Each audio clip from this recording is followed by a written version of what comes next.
शराब बुरी चीज है, आओ इसे खत्म करें। एक बोतल तुम करो, एक बोतल हम करें। एक बोतल हम करें। पिछले दिनों चुनाव हुए तो एक आदमी को 3 वोट मिले। 3 वोट मिले, वो घर गया, पत्नी लठ लेकर खड़ी हुई थी, बोली 1 वोट तो तेरा, 1 वोट मेरा। बताया तीसरा किस कलमुही ने दिया है। अगला संकट में पड़ गया। अच्छा, एक आदमी को तो सिर्फ 2 ही वोट मिले, 2 ही वोट मिले, वो सीधा जो है घर नहीं पहुंचा, थाने गया। थाने गया, थानेदार को बोला FIR दर्ज करो और मेरे को जेड सिक्योरिटी चाहिए। थानेदार बोला काहे की जेड सिक्योरिटी चाहिए, वोट तो 2 मिले हैं। बोला 2 वोट मिले हैं इसलिए तो जेड सिक्योरिटी चाहिए। थानेदार बोला क्या मतलब? बोला मतलब यही है कि सारा का सारा शहर मेरे खिलाफ है। वाह, बहुत अच्छे भाई, वाह वाह यार, नया दर्शन है। वाह अरे वाह मंजीत भैया। ज्यादातर लोग ऐसा, उनकी ड्यूटी लगी हुई है, इलेक्शन में कई लोग बैठे हैं, सरकारी कर्मचारी हैं, ड्यूटी होगी। आप जानते हैं कि वोट जब डालने जाते हैं तो एक पोलिंग ऑफिसर नाम बोलता है, एक स्याही लगाता है। तो जब वो स्याही लगाने लगा पोलिंग ऑफिसर, तो वोटर ने पूछ लिया भी ये स्याही कितने दिन तक रहती है? स्याही लगाने वाला बोला 6-7 हफ्ते तो रहती है।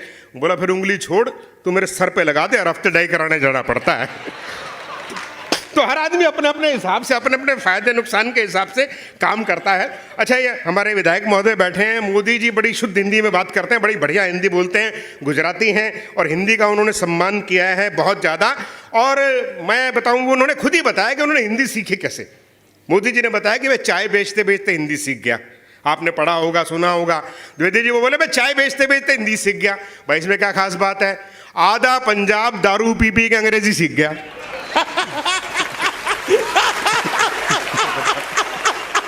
बहुत अच्छे, क्या जिंदाबाद मंजीत भाई, वाह। भाई कोई खास और नई बात है तो बताओ, पुरानी बात कर रहे हो? अरे वो 2014 में जब चुनाव हुए और भारतीय जनता पार्टी की सरकार बनी तो वो चाय पिलाई उन्होंने खूब, नमो टी स्टॉल करके चाय पीजिए। मोदी जी कभी चाय बेचा करते थे, खूब फ्री में चाय पिलाई। तो शराबी पड़ा हुआ था परले किनारे में।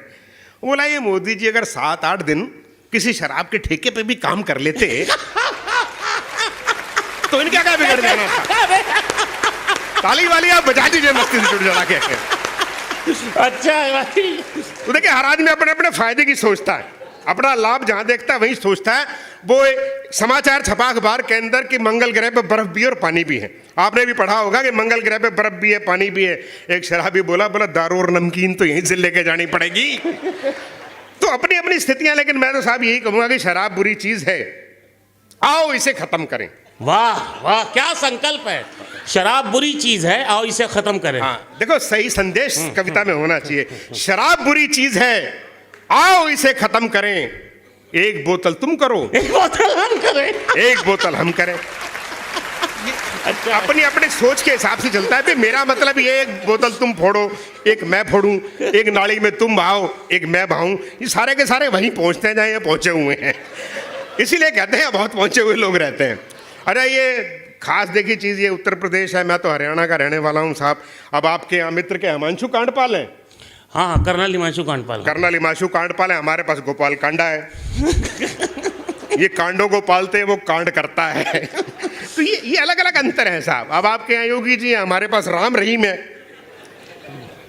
वो हमारे मित्र जो हैं वो सुरेश अवस्थी हैं, वो कहा करते हैं कि साहब जो है हमारे उत्तर प्रदेश के लोग हैं, बाबा बनाते हैं, उनको सम्मान करते हैं और मुख्यमंत्री बना देते हैं। हरियाणा के लोग जो है वो बाबा बनाते हैं तो जेल में जाते हैं। मैंने उनको बताया, मैं कहा ये एक अंतर है मूलभूत। तुम्हारा जो मुख्यमंत्री है उसका जो है रोमियो स्क्वाड से वास्ता है। अगर उसके पास कोई हनीप्रीत होती तो वो भी वहीं होता।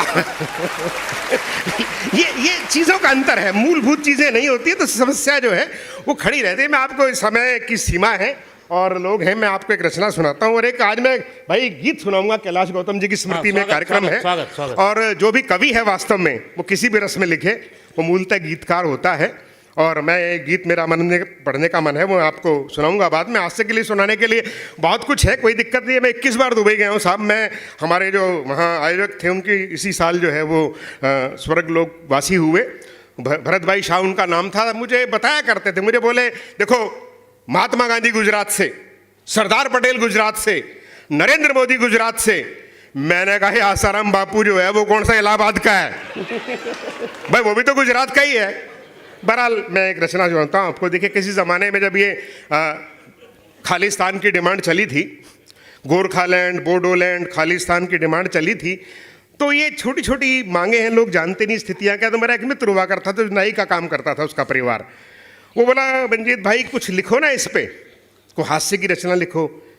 तो मैं सोचता रहा, बोला हमारे पे बनाकर लिख दो भाई, हम तो देश के लिए हमेशा काम करने वाले लोग रहे हैं, हमसे हास्य बना के लिखो। मैं उस समय नहीं लिख पाया, लेकिन पिछले दिनों उसकी मृत्यु हुई तो मुझे लगा कि भाई ये जो छोटी छोटी मांगे हैं वही इंगित करके देखो कि अगर नाइस्तान की डिमांड करें तो क्या क्या नियम होंगे, क्या कायदे होंगे, क्या कानून होंगे, कौन उस देश में रह पाएगा।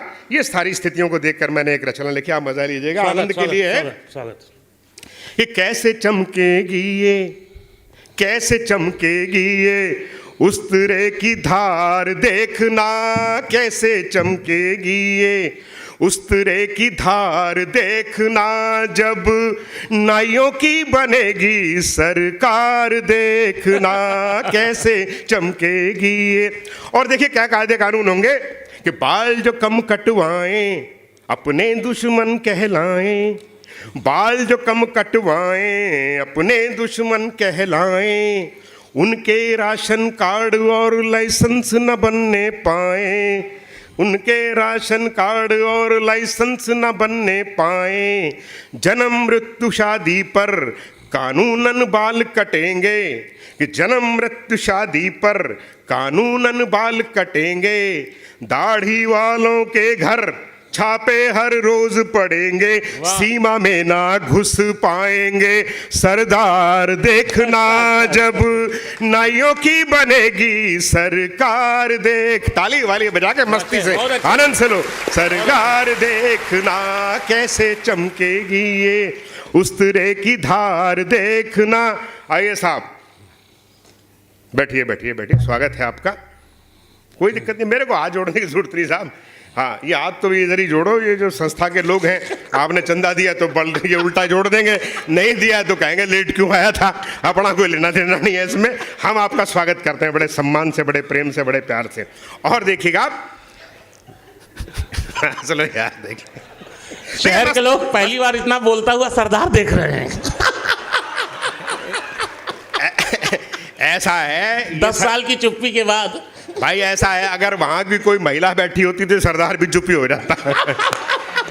अच्छा क्योंकि संचालन जो है वो महिला नहीं पुरुष कर रहा है, वरना तो सरदारों की कमजोरी है। मनमोहन सिंह क्यों नहीं बोला? सही बात है भाई, ये चक्कर है। महिला थी, सम्मान करते हैं, फिर विदेशी महिला का सम्मान अतिरिक्त करना पड़ता है।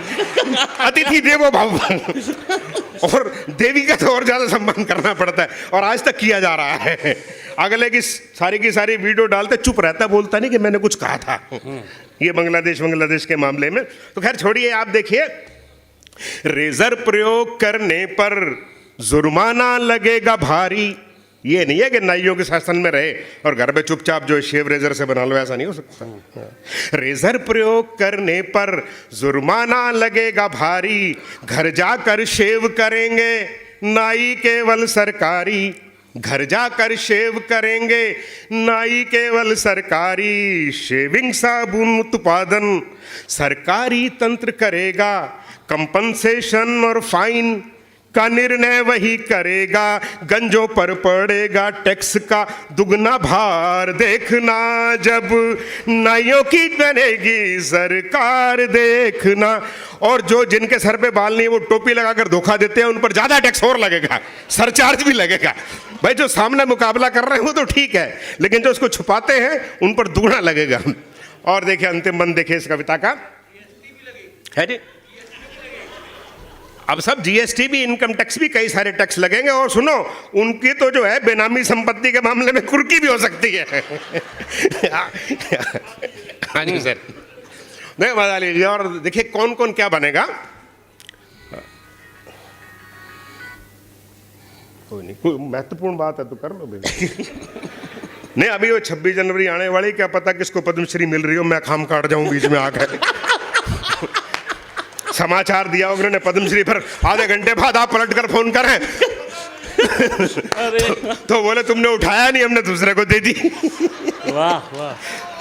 तो भाई तालियां वालियां बजा लो मस्ती से, आनंद से।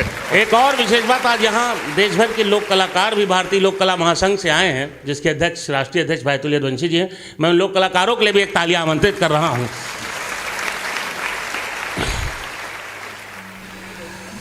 देखिए सर, बहुत अच्छे, बहुत अच्छे। ये एमएलए कौन बनेगा, मंत्री कौन बनेगा सरकार में, मुख्यमंत्री, प्रधानमंत्री, ये देखिएगा। ये मालिश करने वाले बस एमएलए बन पाएंगे। सर ये पूरे देश के लिए है, कोई यूपी वालों का मामला नहीं है। हाँ, कभी मेरे से नाराज हो जाओ, शैलेश गौतम को सरदार जी को बुलवा लिया था तुमने। ये पूरे देश के लिए, पूरी व्यवस्था के व्यंग है। आप देखिए मजेदार, और अगले वालों को देखेंगे तो और मजा आएगा आपको कि मालिश करने वाले बस एमएलए बन पाएंगे, जो करें हजामत बढ़िया वे मंत्री बन जाएंगे, जो करें हजामत बढ़िया वे मंत्री बन जाएंगे, कतरे जो बाल झटापट मुख्यमंत्री कहलाएगा, कतरे जो बाल झटापट मुख्यमंत्री कहलाएगा, मुंडे लाखों सर जिसने वो पीएम बन जाएगा, मुंडे लाखों सर जिसने वो पीएम बन जाएगा, कैंची उस तरह की झंडे में चमकार देखना, जब नाइयों की बनेगी सरकार देखना, रे यार देखना कैसे चमकेगी ये उस तरह की धार देखना, जब नाइयों की बनेगी सरकार देखना। ताली वाली बजा तो ये कविता खत्म। अब मैं गीत सुनाता हूँ। स्वागत, स्वागत। देखिए आज से के कविताएं बहुत हैं, लेकिन समय सीमा के अंदर कार्यक्रम जो है वो समाप्त होना चाहिए। एक आदमी सभागार से ठंड के मौसम में एक बार उठ के जाए तो ठीक लगेगा, 3-4 चक्कर काटेगा तो गड़बड़ रहेगी। तो मैं ऐसी एक बार ही जा पाए वो, मैं ऐसी स्थिति से अपने को किनारा करूंगा। ऐसे भी कवि हैं जो इकट्ठा सबको उठा सकते हैं। नहीं, वो तो पिछली बार थे ऐसे। पिछले साल ऐसे ही हुआ था, कहीं भगा दिए थे उन्होंने। आज तो बच्चे संतुलित मात्रा में पढ़ रहे थे। अच्छा, वो लड़का जो कह रहा था मैं बम्बई से आया हूँ, ये वो चला गया वहाँ, ऐसा कुछ करके। अब वो तो बहुत कविता लंबी पढ़ता 2 घंटे, लेकिन उसकी पैंट जरा फट रही थी ना, तो आवाज़ ज़्यादा लग रही थी, इसलिए उसने कहा भी खत्म कर दो। अच्छा पकड़ा है, अच्छा है। वो कारण है जी, इसलिए चक्कर। हाँ, वो टेक्सटाइल इंजीनियरिंग कर रहा है वो। हाँ वो पता है, मैं समझ रहा हूँ टेक्सटाइल इंजीनियरिंग। अगली बार मैं भी फाड़ के आऊँगा पैंट अपनी। हाँ, लेकिन क्या है कि सरदारों का पता नहीं कहाँ से फाड़ दे पैंट, चक्कर ये सारा का सारा, इसलिए बच के रहना पड़ता है। अच्छा, वो मालवीय जी कहाँ चले गए? मालवीय जी आ रहे हैं। अच्छा, आ रहे हैं। चलो, दुकान जी गए क्या? यहीं है। अब वो बता रहे थे मेरे को कि मैं मूंछों पर जो है मोमबत्ती जो है वो जली हुई रख के रख सकता हूँ। मैं कहा भाई मैं तो पहले अपनी नीचे कर लेता हूँ। तुम्हारी मोमबत्ती वाली मूंछ, हमारे तो दिया सलाई वाली भी नहीं है। लेकिन एक देखिए गीत सुनिए आप, बड़ा बढ़िया, आप बहुत अच्छा कार्यक्रम है और आप लोग सब आए हैं। और ये एक पारिवारिक कार्यक्रम है जिसमें आप लोग श्रद्धांजलि देने के लिए, कवियों को सुनना तो ये एक बोनस का काम है, लेकिन आदरणीय कैलाश गौतम जी को आप श्रद्धांजलि देने आए हैं। मैं भी आया हूँ, इसलिए मेरे पास खूब 7 किताबें हैं मेरी, और मैं 46 बार मैंने विदेश यात्रा की और 47वीं बार अभी तंजानिया जा रहा हूँ। 18 तारीख का मेरा कार्यक्रम है। गीतकार हैं, एक गीतकार के सम्मान में जो कार्यक्रम हो रहा है उसमें आपने गीत नहीं पढ़ा तो क्या पढ़ा। मैं एक गीत पढ़ता हूँ स्वागत उनके सम्मान में। आइए बेटा, जाओ। स्वागत मंजीत भैया, स्वागत। तेरे सम्मान में मैंने इतनी बातें कह दी, तू गायब है। जा यार, अच्छा, सारा का सारा काम खत्म हो गया। इतनी मेहनत जाया कर दी तूने। बहरहाल चलो, कोई बात नहीं है। देखिएगा, आपके एक गीत सुनिए। वो एक भाई हमारा, एक लड़का और था, वो हिंदी में बहुत अच्छा है, लेकिन उसे लगा कि उर्दू जब तक ना घुसेड़ी जाए तब तक गजल नहीं है।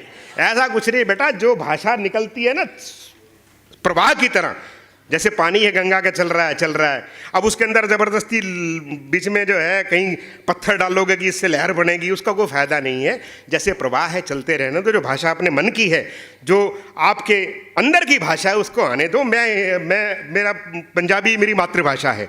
मैंने अंग्रेज़ी के 18 साल अंग्रेज़ी पढ़ाई, हिंदी मेरे से अंदर निकलती है प्रवाह के हिसाब से, तो वही भाषा का सम्मान करें। वो आपकी कविता की भाषा है, जिसमें आप सोचते हैं, जिसमें आप सपने देखते हैं, वो आपकी कविता की भाषा होती है। उसमें ज़बरदस्ती घुसेड़ें तो वो दिक्कत रहती है। ऐसा लगता है कि जैसे जो आपने मखमल पर जो है कोई पैबंद लगा दिया है, सहज भाव से। और हमारी भाषा है, अपनी भाषा है, उसके सम्मान में एक बार हिंदी के लिए ज़ोरदार तालियां बजा दीजिए आप। मेरा आशीर्वाद है बेटा, बहुत बढ़िया लिखते हो, लेकिन इस ग्रंथि से जरा मुक्ति पालो तो और अच्छा लिखोगे। मेरा आशीर्वाद आपके साथ है। और देखिए गीता, कोई नहीं, ये मैंने इनको बताया था जब मैं गीत बजाऊं सुनाऊं तो धुन बजाना जरा साथ में। मैं प्रोफेशनल भाई, मैं प्रोफेशनल गीतकार तो हूं नहीं भाई। कभी कभी गीत पढ़ता हूं तो मैं अपने साथ साजिंदे लेके चलता हूं। इधर से भी कहा था एक बजाए, वो पता नहीं कहां चला गया। उसकी पेमेंट कट, आपकी पक्की सर। हाँ सुनिएगा गीत, कोई दिक्कत नहीं है। जब साथ बजेगा साज मधुर गाऊंगा मैं, जब साथ बजेगा साज मधुर गाऊंगा मैं, जब साथ बजेगा साज मधुर गाऊंगा मैं, जब देगा तू आवाज चलाऊंगा मैं। ये तू जो है भाई, तुम्हारे लिए प्रेमिका है और मेरे लिए परमात्मा है। किसी के लिए कुछ है, किसी के लिए माँ है, किसी के लिए पिता है। ये सूफियाना यही होता है कि जिसका जहाँ लौ लग रही है वो अपनी लौ वहाँ लगाए। कवि की कविता जो है खुली है कि जब साथ बजेगा साज मधुर गाऊंगा मैं, जब देगा तू आवाज चलाऊंगा मैं। और सूर्योदय का समय देखिए, सूर्योदय का देखिए, जब एक किरण मुस्काती है, जब एक किरण मुस्काती है, लालिमा सी छा जाती है। जब एक किरण मुस्काती है, लालिमा सी छा जाती है। अंधियारे की काली चुनरी तब सरक सरक हट जाती है। अंधियारे की काली चुनरी तब सरक सरक हट जाती है। आशा का खोल किवाड़, आशा का खोल किवाड़ सूर्य लाऊंगा मैं, जब देगा तू आवाज चलाऊंगा मैं, जब देगा तू आवाज चलाऊंगा मैं। और देखिए आप, खुशबू से फूल कभी तूने ये वन उपवन महकाया था। खुशबू से जीवन में उतार चढ़ाव चलते रहते हैं, ये एक रास्ता है और आगे कैसे बढ़ना है देखिए आप। खुशबू से फूल कभी तूने ये वन उपवन महकाया था। बन बीज पड़ा है धरती पर कभी शाख तेरा सरमाया था। बन बीज पड़ा है धरती पर कभी शाख तेरा सरमाया था। खुद को दे दे एतबार, खुद को दे दे एतबार, फूट आऊंगा मैं, जब देगा तू आवाज चलाऊंगा मैं। और अंतिम बंद है इस कविता का कि तेरी प्रेम कथा की पुस्तक का मैं हूं एक पन्ना बिखरा सा। वाह। तेरी प्रेम कथा की पुस्तक का मैं हूं एक पन्ना बिखरा सा। तू मुझे सहेज संभाल जरा, हो जाऊं मैं भी निखरा सा। तू मुझे सहेज संभाल जरा, हो जाऊं मैं भी निखरा सा। तेरे गीत धुनों में ही तेरी गाऊंगा मैं, जब देगा तू आवाज चलाऊंगा मैं, जब देगा तू आवाज चलाऊंगा मैं। धन्यवाद, बहुत बहुत शुक्रिया।